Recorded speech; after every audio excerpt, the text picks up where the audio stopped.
Le port du Havre dans l'estuaire de la Seine. Ici, la Manche prend des couleurs tourmentées dans les tons de gris. Au XIXe siècle, ces paysages ont inspiré les peintres impressionnistes. Sur la toile, ils ont saisi la vie autour des cabines de plage, les jeux d'enfants, le ciel, la mer. La Normandie est une terre de prédilection pour les impressionnistes. Grâce au chemin de fer qui arrive au Havre en 1847, Boudin, Monet, Degas, Caillebotte, Pissarro font le voyage depuis Paris jusqu'à la mer. Ils aiment ici les paysages avec les scènes de plage, mais aussi la vie industrielle.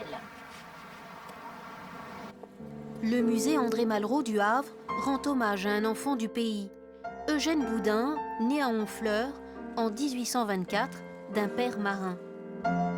Tout au long de sa vie, le peintre saisit l'essor de l'activité industrielle, la naissance des stations balnéaires et les couleurs changeantes de l'horizon. Il est l'un des précurseurs de l'impressionnisme.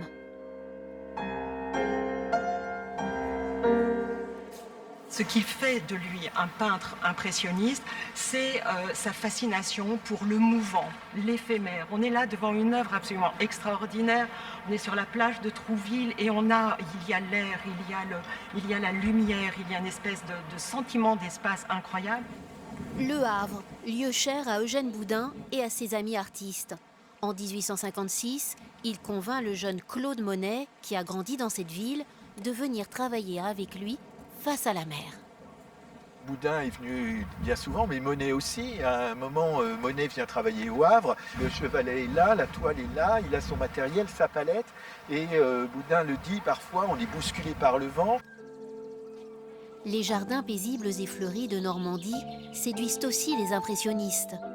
À Giverny, Monet installe son chevalet au milieu des fleurs. Le peintre a découvert ce jardin d'Éden à 43 ans.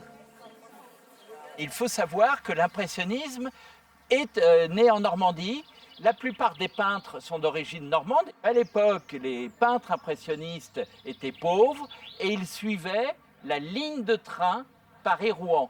Et d'ailleurs, toutes les grandes escales où les peintres impressionnistes ont peint en Normandie et même en Île-de-France d'ailleurs, c'est le long des gares de train. 630 000 promeneurs viennent chaque année se perdre dans les allées de Giverny. Près de l'étang, les artistes continuent d'immortaliser le paysage des Nymphéens. Un lieu toujours autant chargé d'émotions pour les visiteurs.